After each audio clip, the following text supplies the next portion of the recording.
fellow digital soldiers, and welcome to True Reporting. It is January 3rd, 2019. I trust you had a wonderful New Year's, and it looks as though from the shaping up of this Twitter thread that 2019 may be shaping up to be the year of high-profile arrests. Now, please use your own discernment when I read this to you because I cannot confirm it at this point, but this seems like the perfect time for something like this to start spreading around Twitter. This guy, Greg Rubini, says military tribunal started yesterday, January 2nd, 2019. This gentleman has 12,000 followers on Twitter. He's also been on the Chans, the Anons. Definitely, I've seen back and forth conversation between him and Anons on 8chan. And he's put together something that is very intricate. There's a lot of information within this, and he speaks like a true patriot. So, again, please use your own discernment. But before we move any further, could you please go ahead and click the bell to get notifications so when I post, you'll be the first to know. Also, please follow me on Twitter at True Reporting, and don't forget to leave a like. The more likes that this video receives, the more times it is recommended to other viewers, thus, more eyes on the truth. And with that being said, my friends, let's go ahead and hop into it. This is True Reporting. So Greg Rubini says, military tribunal started yesterday, January 2nd, 2019. They are being held in secret. Therefore, no fake in the kill box mainstream media reporter allowed in the room. No Fox News reporter allowed either. I believe the only true Fox News reporter is Sean Hannity. Q has told us he is a patriot. He has not said that about others. Greg Rubini says, quite probably some of the military tribunals are held in Gitmo, some in other secret locations. According to Q, both General Mattis and General Kelly are in charge of the proceedings. Post 2637 says, Rogers' departure, intel. Sessions' departure, law. Kelly and Mattis' departure, warfare, military. Notice a pattern, Q. Well, Rogers is the intel of the trial. Sessions brings the law. Kelly and Mattis bring the warfare military. So obviously he's saying setting up for a pattern, setting up for trials is what I believe he is hinting at. That these people are leaving on purpose because they are told to leave and to get the ball rolling as affected of 2019, right? As said above, fake mainstream media will be kept out of it. So don't expect any reporting on the military tribunals coming from the likes of CNN, New York Times, Washington Post, etc. I would say from anyone other than Q and Trump not to trust it if we start to see it, because obviously we can't trust what divides and what is the biggest enemy to the American people. But probably we, patriots, will be informed from time to time by other sources. Sources with plausible deniability. So, we have to keep our eyes and our ears ready. We have to always check the validity of the information. Again, he is vetting this, I believe, in his own words, using logical thinking and cross-referencing. This guy obviously follows Q because he's telling us to vet anything that comes across our computer screens and to make sure that it is real. Like I'm saying, I am not confirming this, but I'm letting you see what I found, and I'm sharing it with you to use your own discernment. He also says the proceedings of the military trials are being filmed by military staff, so we shall be able to see most of them at a later date as chosen by President Trump. I say, as we the people, we should have the option of being able to watch these trials. We should have the option of watching them.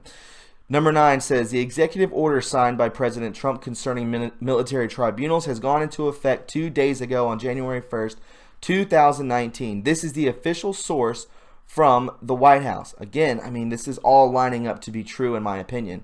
2018 amendments to the Manual for Courts Martialed United States. It says, by the authority vested in me as president by the Constitution and the laws of the United States of America, including Chapter 47 of Title 10. United States Code, Uniform Code of Military Justice, UCMJ, and in order to prescribe amendments to the Manual for Court-Martial, United States, prescribed by Executive Order 12473 of April 13, 1984 as amended, it is hereby ordered as follow. It says, Section 1, Part 2, 3, and 4 of the Manual for Court-Martial, United States, are amended as described in Annex 1, which is attached to and made part of this order. The amendments in Annex 1 shall take effect on the date of this order, subject to the following.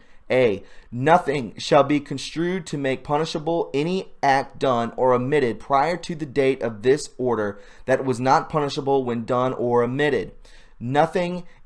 B. Nothing shall be construed to invalidate the prosecution of any offense committed before the date of this order.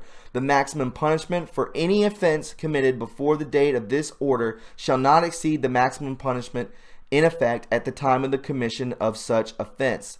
C.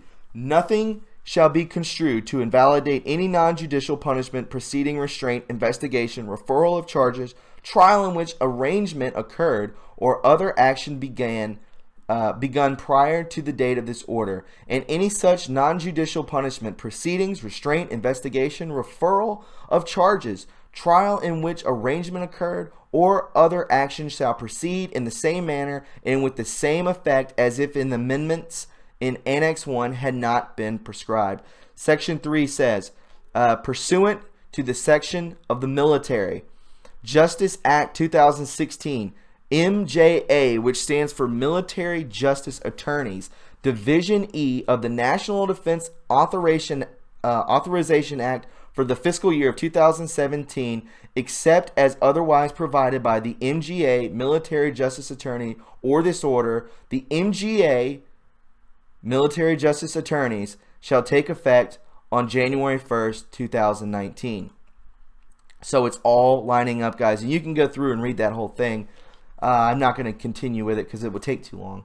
I don't want to take too much of your time. Number 10 says military tribunals, enemy combatants. On September 5th, 2018, Senator Lindsey Graham and Judge Brett Kavanaugh laid the groundwork for military tribunals and executions. American citizens who collaborate with the enemy are the enemy combatants. And you can go through and check out that whole video. I've gone over it before on this channel. I will leave the thread link in the description box below so you can check those videos out. 11, Graham says, in quote, post 9/11, we have been at war, and it's called the war on terrorism. Do you agree with that concept? Brett Kavanaugh, I do. Congress passed the authorization for the use of military force, which is still in effect.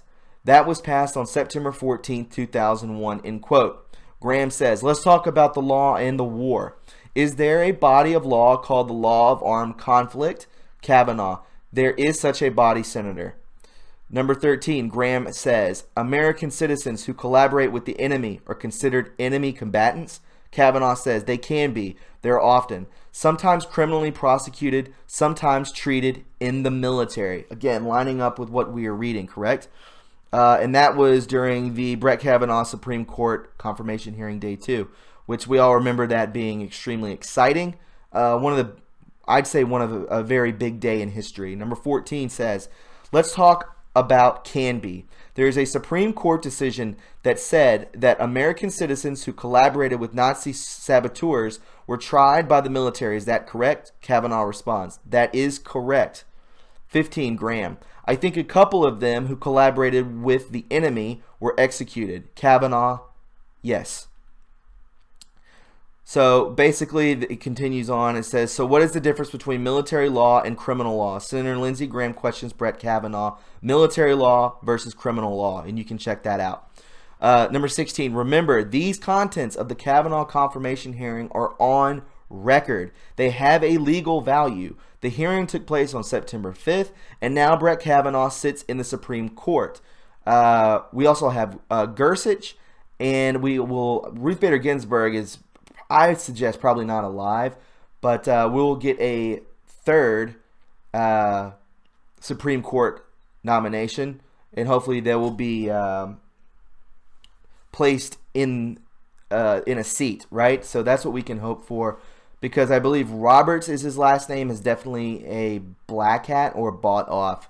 Number 17 says, I think a couple of them who collaborated with the enemy were executed. That was from Lindsey Graham. Question, was McCain's death of August 25th in reality an execution. We're all been talking about that, right? We're all have come to the conclusion that yes, he was eliminated. We also see Greg Rubini also on 19. According to several sources, including Roger Stone. I don't know about Roger Stone, so don't use your discernment. Remember, George H.W. Bush was the mastermind behind the assassination attempt of President Ronald Reagan in 1981. George H.W. Bush was the vice president at that time. It would have been JFK assassination reloaded. And we do know that George H.W. Bush was definitely behind the assassination attempt, I believe, of Kennedy too. So, one can wonder. There's definitely white papers out there that you can check out and connect the dots. Number 20 says the wannabe killer's family, Hinckley, had close connections with the Bush family. Assassination attempt of the U.S. president is not a lightweight crime. This could have been one of the many death penalty charges against George H.W. Bush, together with his participation in plotting 9/11 and many other capital crimes. Dave Jonda has some good sources, insiders, he says. Now listen to what he says 30 minutes onward in this video. And I listened to it, and it's very compelling. He basically is saying that we will be seeing trials. We will, that these McCain and also George H.W. Bush were eliminated by execution. And he goes on to say that a lot of people, there's another channel out there taking his name, Dave Jonda 2.0, and kind of goes on from there. You can check out that video, and Greg Rubini will quote it. He says, "The word I heard is that several months ago, George W. Bush had been in contact with President Trump and essentially flipped." He's talking about his actions that he was, his mannerisms and whatnot during his father's funeral, quote-unquote funeral.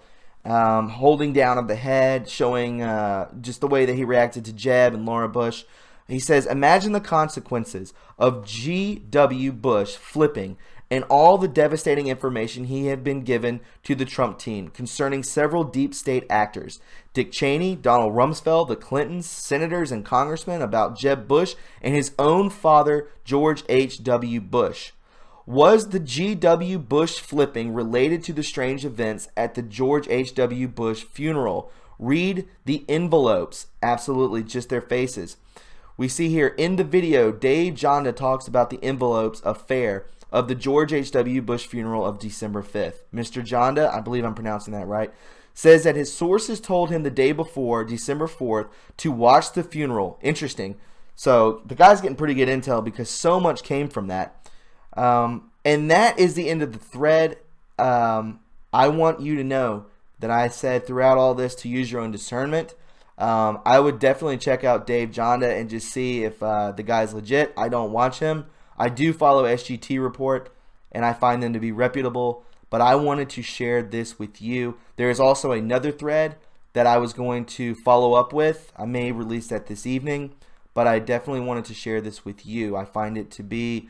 I find Greg Rubini, who I do not know, to seem like a patriot. In my eyes, I believe that he is being honest, and we'll have to see what the future holds, right, guys? So with that being said, if you found this informative and you enjoyed it, please subscribe to my channel. Please follow me on Twitter at True Reporting, and don't forget to leave a like. You can donate to this channel by going to my PayPal or my Patreon account in the description box below. And guys, I'm ready for 2019. I hope you are too.